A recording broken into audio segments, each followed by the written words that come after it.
What you doing? Watching my coffee spin. Yesterday, I filmed a video, and it was bright and beautiful and sunny, and now today it's raining. I think it's a perfect time to read a book. I always like cozying up to a nice book, a blanket, warm cup of coffee. What do you prefer? Seriously, what do you prefer? Do you like the rain? Do you like the sunshine? I mean, if I'm staying in, then yeah, rain. But Okay. What's your favorite staying in rain day activity? Baldur's Gate 3. We'll play after we film this. I promise. See, I had played Baldur's Gate 3 last year, and I put about 80 hours in, and great game. I loved it. But then I stopped, and you've been wanting to play that split screen, and I haven't been in the mood, and I'm so sorry. But we're getting through. We're at the Moon Tower, that one. Moonrise Tower. Moonrise Tower, yep. But we did not come here to talk about Baldur's Gate 3. We came here to talk about and review Dungeon Crawler Carl. This is a book that kind of snuck up on both of us.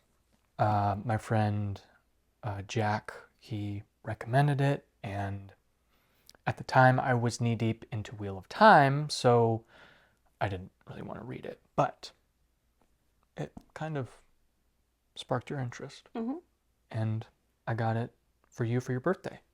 What is Dungeon Crawler Carl about?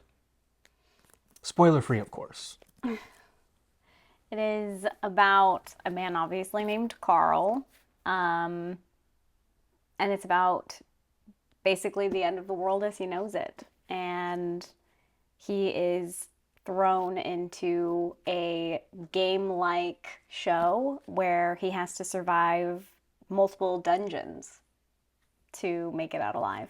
And yeah, it's just his journey deeper and deeper into this dungeon level-based scenario, and he's trying to survive multiple different monsters, people along the way, and learning about himself, about the end of the world. When I think of Dungeon Crawler Carl, I also think of it's got clear influences, like Hitchhiker's Guide to the Galaxy, with that kind of outlandish humor. Hunger Games, and Ready Player One with a lot of pop culture references. If you're a fan of role-playing video games and role-playing tabletop games, you're gonna relate to this, and I think it'll be quite enticing for you to kind of give this series a try, because it takes a lot of that and throws it into a 18 level dungeon, and you see this guy, Carl, who was a Coast Guard, and he's just learning about himself, learning about the dungeon, and going deeper. Yeah. Every step of the way. When was it when the book hooked you? At what moment were you like, this might be my favorite book of all time? I mean, page 1, you're already so invested in this story because he starts it off already. Everything is taking place. It's not a build up to who Carl is first. It just throws you in, and then you're learning about Carl as you're learning about this new dungeon that he has to encounter. For me, if a character is interesting enough and you can get that across in the first page, I'm very excited. And he's also accompanied by his cat, which is a fun little twist. And I mean, any book that has a little sidekick or fun little character that is just there for a bit, but then also you start to care and love as well is really fun. So honestly, the first chapter, I read this book really fast. I think it was like 2 weeks, kind of You did. just blowing through it. And yeah, if a book can make me laugh and tear up within the first couple of chapters, I'm happy. I haven't seen her laugh at a book like that ever. And Unironically. Usually I'm laughing at a book because something in the book kind of upset me or where I'm like, really? or it's like really cheesy. You know. But this is like a genuinely funny story where the writer, I feel like, knows his audience and knows what's funny, and just almost every other page there's just a little joke, but it's not thrown at you in this like aggressive way where it's like trying to be a comedy. It's just it's if you play Dungeons and Dragons, you would understand like character choices and what makes them funny or things that you would do. Carl is a very relatable character, so it's like a lot of the choices he makes, you're like, I totally would have done the same thing. Or, wow, like the way he thinks about things to get through a challenge is really entertaining. If you've played Dungeons and Dragons, you will have players try to break your game. I'm the full-time dungeon master, and I will have players just try to break the game. Yeah. Try to, let's see if I could talk my way out of this. Let's see if I can just blow up the whole room. Yeah. Another point about the humor is it's not just there for the sake of being there. It makes sense because it's the characters and their personalities that are making these jokes and these observations in the dungeon or the situation that they're in. And it's witty, it's clever, it never gets old. Yeah. Like, this is a, 400-page book? Yeah. And this is a 7-book series? Yeah. And the humor just doesn't let up. And it's consistent. It doesn't get tired. Like, it continues, and the characters get more and more relatable as each book goes, which makes it more funny. One thing I look for in a book is pacing, and I tend to enjoy slower paced books, something that's not neck break fast. And the pacing in Dungeon Crawler Carl, I think, is just perfect. It's not too slow, it's not too fast, it's just right. You are, like you said, you are learning alongside the characters. Mm-hmm. What do you think of the characters in this book? I know you like Carl because it is his story, but there are multiple characters that you come across. I mean, Carl, the nice thing about this character is it's not a one-page, this is everything you need to know about Carl. It is a who is Carl as you're reading. He will throw in things about his past. You're learning who he was during his life. Yeah, before the world went to poo-poo. Yeah, before the end of the world. And because this book has so much of our world in it, you relate to a lot of what Carl is thinking, and he'll bring up things like he brought up Call of Duty at one point. There's a Waffle House. There's a motorcycle. He'll bring up just things that he enjoyed before the end of the world, and you don't need all of that in page one. You don't need to know what his career was. You don't need to know what his relationship was like before the end of the world with his previous girlfriend or whatever. It's like as each page unfolds, you learn more. Yeah. And it's nice to have that as opposed to you needing to have his full story, because then you want to know more. What and what would you have to look forward to if you don't have that? If you're just given it in the first page, Carl is a normal guy. just a normal human like us. And he's not this instant superhero. No.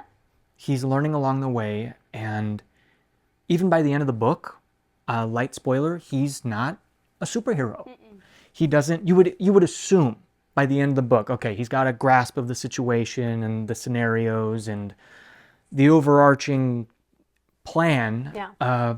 No, we don't know what's going to happen, and neither does he. It just keeps you reading. Yeah. It keeps you interested. Well, if you don't know, I had finished Wheel of Time, and that's a 14-book series. It took 2 years of my life, and this was the perfect book to just mellow down with and relax with. And I couldn't stop Yeah. turning the pages. I've just been waiting for you to read this book so I could talk to you about it, because obviously I don't want to ruin it for you, but I'm like, I just need to talk to someone about this because it's so fun. I actually got multiple people to read this, and they loved it so much that they have now surpassed me, where they are on the last book that he has written. He has a couple more coming out, but they're all caught up, and I'm still on book 3. But the fact that I could get other people to read this book says a lot, and to get them even more excited than I was at the time to read it, and then now to have you on board reading it as well, understanding just how addictive this book really is. And again, yeah, there's so many more characters that you meet along the way that you have yet to meet, but the next character that I think we should talk about is Donut. And just the cat that he has taken care of and that is with him in the dungeon.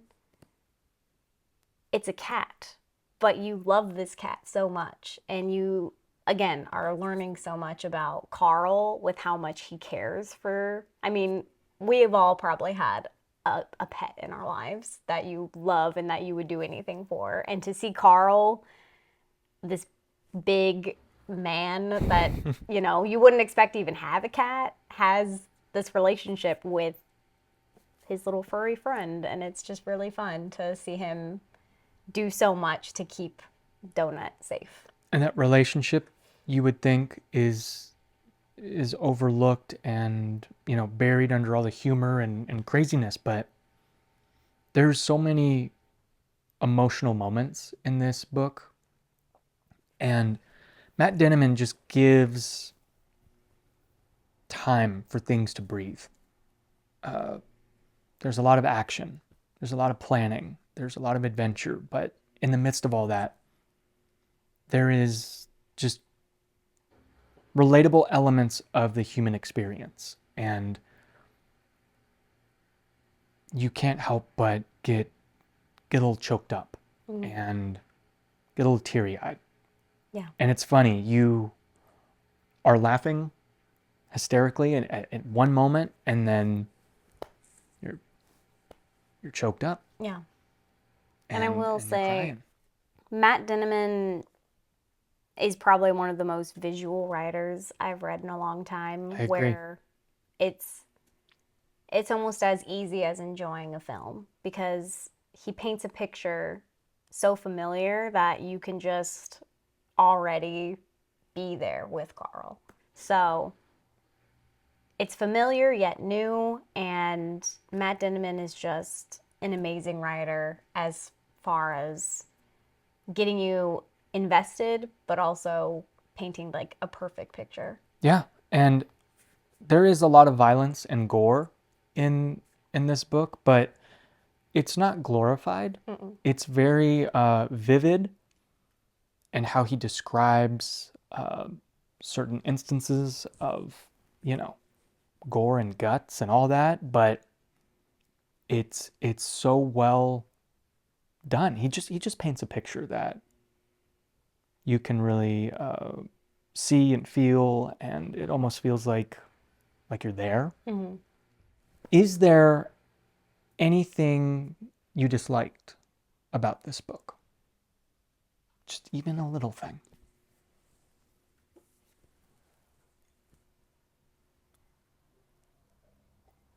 No. Okay. It was funny talking to a friend of mine that read this book, and one of his complaints was there wasn't a romance aspect to this book. And I disagreed because I think that a romance would almost destroy Carl's want to just survive alone, because then you're surviving for someone else. Right now he's surviving and he's protecting his cat. And I think that makes him such a more compelling character because he's not fighting for anyone other than himself. And I think when you throw in a romance aspect, which maybe in the other books there may be, who knows, but at this point, I kind of love that. It's just him, and he doesn't need to have love to survive. He's just, he's got friends. Yeah, I mean, it would feel very forced Yeah. if you threw in a romance, because personally, I think that would I think, ruin my experience, Yeah. because it would feel just out of place, A little cheesy. a little cheesy, a little trying to just, get everything in there for the sake of getting it in there and wrap it up and ship it off. But no, Matt Dinniman's like, hey, this is their story, Donut and Carl, and we're gonna just naturally progress it, because it's an 18-level dungeon. Matt Dinniman has confirmed that. I think it's going to be about 10 books, and there are 7 books out right now. Yeah. So I think that if there is a romance or anything else, it'll come Yeah. in good time. And But also, I'm totally okay if there aren't any Yeah. romance aspects. same, I agree, This book is because that's not the just- point. Yeah. I mean, if you ever play a video game that's a level based where you get stronger as you progress, you're excited about seeing that progression. Yeah, and the loot boxes. Yeah. You get And the excited gear. over what you get and seeing you succeed in that victory at the end. So for me, I'm excited to just see Carl gain more experience Yeah. and to get that victory. And I love the relationships he builds along the way, but that's not what I'm most excited for. And again, the loot boxes. It's so fun. That's an aspect of this book that, again, if you play video games or you have played Dungeons and Dragons and you get rewarded for doing a good job, it's exciting. And then you get to just see like a prize pop up, and that's Carl's experience every time he gets a box of like, hey, you survived another round, here's a little something to get you through. It's mostly comic things, but I don't know, every time he gets a loot box, I'm excited to see him open it also. Yeah, me too. That's one of the aspects that really just kept me going, is the loot boxes and the loot, because there is that, as a gamer, well, not really anymore, but playing video games, an addictive aspect or just an enticing aspect that keeps you going is loot, and more powerful loot. So relating with that to Carl and the situations that they're in, it's just like, oh my gosh, is he going to get this? What's he going to get? Oh my, it's exciting. Yeah. For me, I did dislike one thing, and I think it's just kind of adjusting to a new writing style. That is just trying to picture certain things, more about just the dungeon. Like I like settling into the world and getting a little more descriptions about, buildings and districts and all that stuff. So for me, I had a little trouble navigating really what I was visualizing, just strictly with the environment.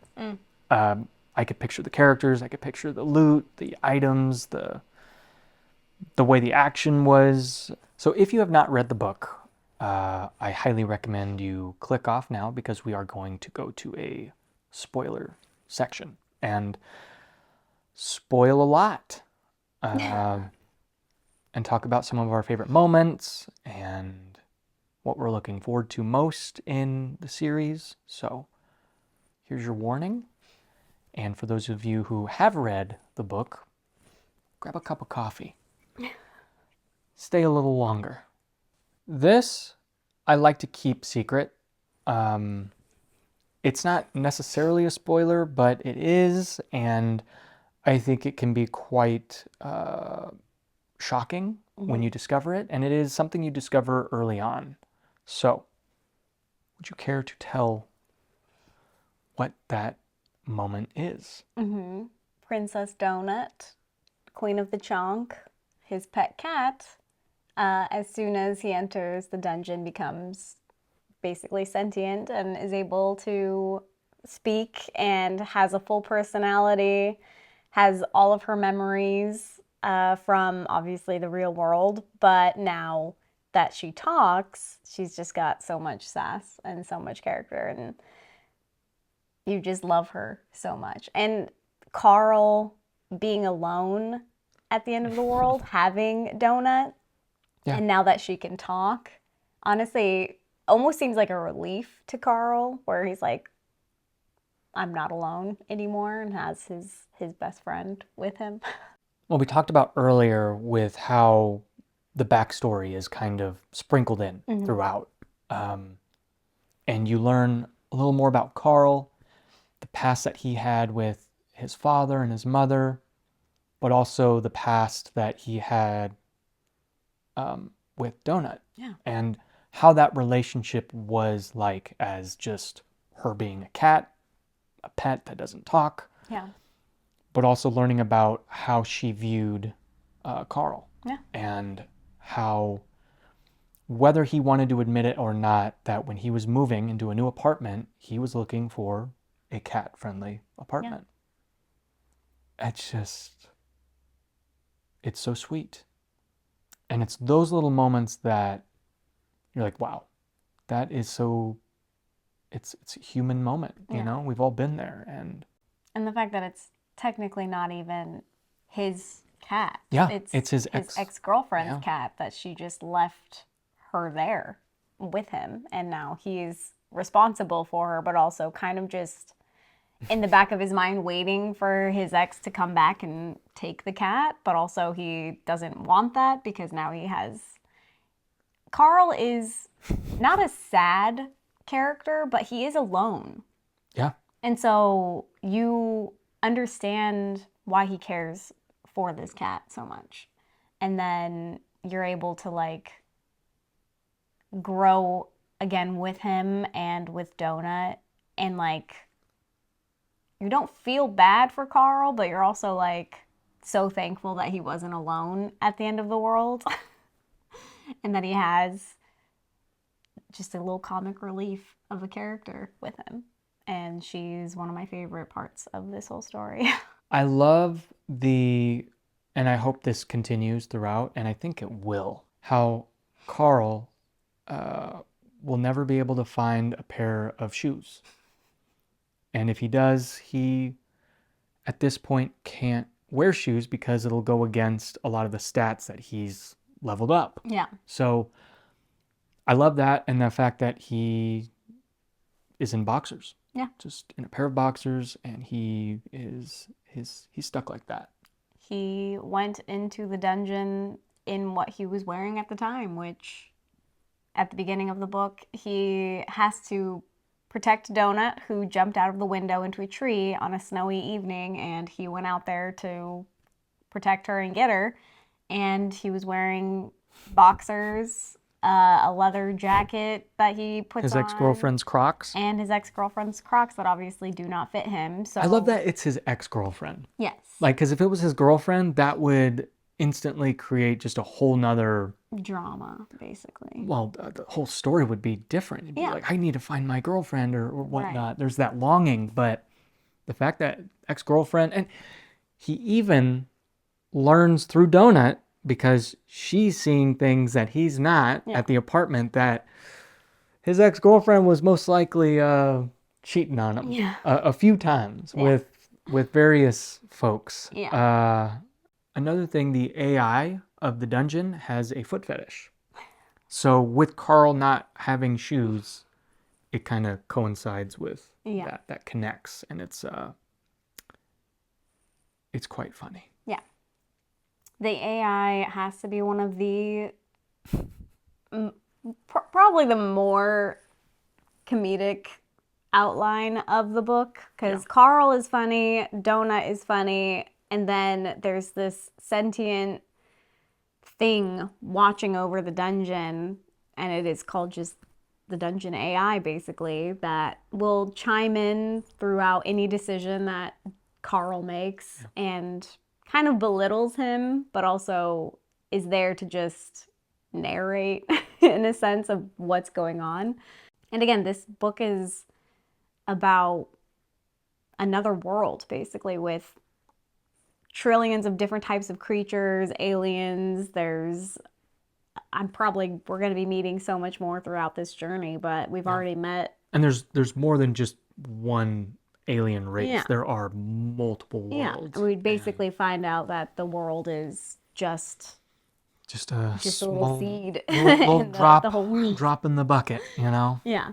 So it's cool because there's so much familiarity with this story, but it's new and it's Matt's version of what the end of the world looks like. And again, it's been a very easy read. And I'm enjoying it. And it doesn't feel like it's plagiarism. Like, you know how that you got these carbon copies out there in the publishing industry of various genres, and this just feels so unique and so much fun. And to me personally, I don't think this is geared toward a specific. It can be geared toward a specific demographic of readers, but I think this can be enjoyed by many people. Yeah.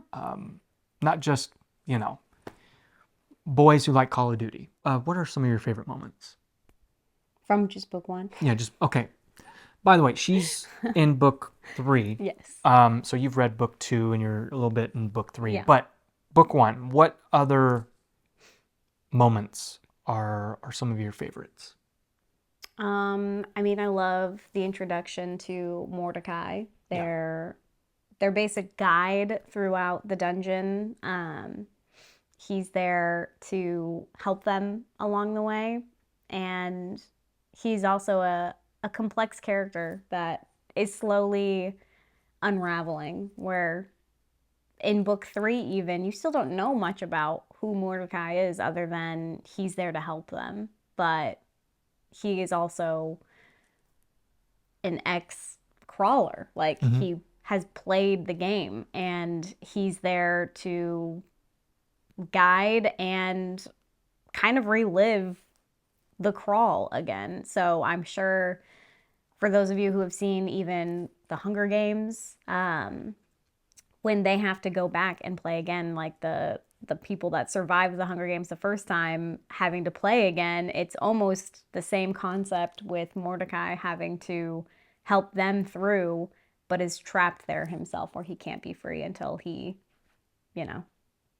succeeds again, basically. And it's just a really cool idea. And it's hard to remember specific moments other than just Donut and Carl getting closer and Donut screwing up, but Carl continuously How she just constantly puts on and wears any magic item she finds. It's like, wait, read about that first. She makes bad decisions, but he has so much patience with her. So it's just cool to see her screw up and then him just be right there behind her to defend her. Throughout the various scenarios that they're in, it's not clear cut. It's not black and white. There is like moral ambiguity and just moral conundrums. Yeah. It's very much like, when you have two, train tracks. One's going to be this way, one's going to be that way, but there's no yes or no answer. Like, this is good, this is bad. And it's very interesting to see Carl, his inner monologue and his thoughts, how he feels bad and how certain things affect him and stick with him, and how that influences his decision making later on. Yeah. And one moment that just made me cry was the part where he said this. I think he was staring up at a ceiling in a safe room, about to go to sleep, and he said, "You will not break me." I'm going to get this tattooed on my lower back. Okay. Going back to, players in Dungeons and Dragons and just video games in general, how some players want to just break the game. And how in this, the AI is like, hey, don't try to break the game. There's patches, patch notes every few days? I think it's every episode recap. Every episode recap, there's a patch note, and they're like, hey, if you're trying to break this, we're going to patch it up. And I love that there are moments that Carl is really trying to break this. And one of the moments was against that level 90 plus rage elemental. Yeah. There are threats in this book and in the very first 2 levels of the dungeon. And, you've got the goblins, you've got the bro lizard in the gym, and each combat gets harder. It's not a cakewalk. And I haven't gotten to the part in book 2. I haven't started book 2, but I know that will start with the classes and what is it? They got classes and they got races that they can choose. So Yeah. I know nothing. Please do not tell me. I don't know when I'll be reading this, but Soon. I'm Maybe- going to force him. yes. Just so we can talk more. I know. I know he has a very long reading list from especially all of you that recommend him books, but I need someone to talk to about it. Even yesterday, we were reading at a coffee shop, and I'm like, oh my gosh, something big just happened. He's like, don't tell me. But I'm also like, I just want to tell you. I know. Yeah, you're about what? A quarter. You're cooking. I'm about a quarter of the way through of book 3, which, yeah, it's so much fun. Again, I've slowed down a little bit. That's just because it's been tax season and we have a lot going on. Yeah. But yeah, it's so much fun. It's so much fun. And again, yeah, I find myself smiling every time I read, and I can't wait to get the next one. I pre-ordered it for her, so it'll be here Tuesday. She likes hardcover books. I don't care. But also just look at this art. I know. It's Look at that it's art. beautiful. It's great. No, I'm not disagreeing. No, I that's just why like do I the like hardcover. holding, like a floppy book. They're just all so pretty, and Matt Dinniman knew what he was doing, even with the art direction, the color scheme. I'm all about eye-catching books. We'll go to Barnes and Nobles, and I'll just stare at a bookshelf of like a certain genre, and I'll be like, all right, what book would you pick up just based off of the cover alone? And then we'll usually flip it over and read and be like, okay, now it's just a pretty cover. Yeah, the wait. cool thing about these covers are they don't take themselves too seriously, and it sets the tone. I know. But it sets the tone of what kind of book and story that is in between the covers. Yeah. And here I am reading Empire of Silence, which is the first book in the Sun Eater series by Christopher Rocchio, and I'm loving it. And it Is it Rockio? it is Rocchio. Okay. I've watched interviews, and I know you would think it's Like Rucchio. how would you pronounce that? Rucchio. Rucchio. Okay, Rucchio. But it's Rockio, because Yes. you would know. It's very dense, and I'm enjoying it. I love the slow burn and how the author is presenting it, very gradually. So I'm sure I will dive into Dungeon Crawler Carl in between this series. It's raining. Oh, I love it. It's so nice. We have a skylight in our house, and it's just nice to hear the rhythm of the rain on top of it, the pitter patter. All right, when are you going to write a book? It's pretty poetic. One thing we keep forgetting to talk about is Mongo.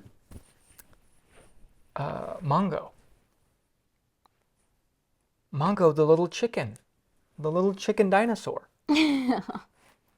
So cute. Yeah.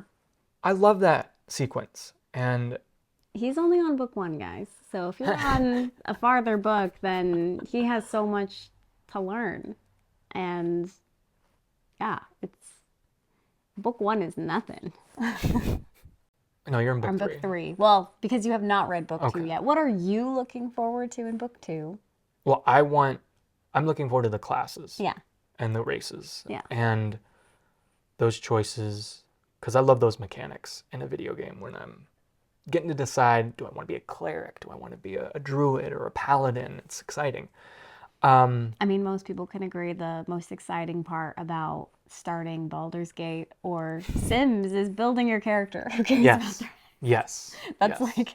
that's the most exciting part. Yeah, You're Sims, either- you want to build the family, Yeah. build the home, and Baldur's after Gate, that, you just want to build a scarred, cool. I don't know. I mean, I always go for a powerful class. You tend to go for more of a thoughtful or even a funny class. I want a Swiss Army knife. I'm playing, in Baldur's Gate, I'm playing a little halfling bard. Yeah, and I'm playing a elf druid. Yes. Yeah. We're pretty good.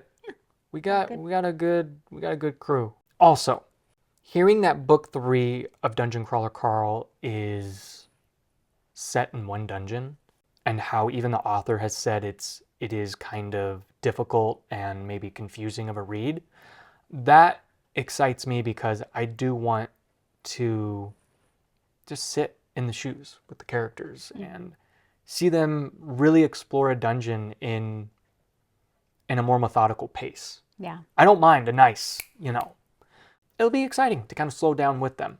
Yeah. And I think that about wraps it up. I think so. Yeah. I think we're going to go play Baldur's Gate.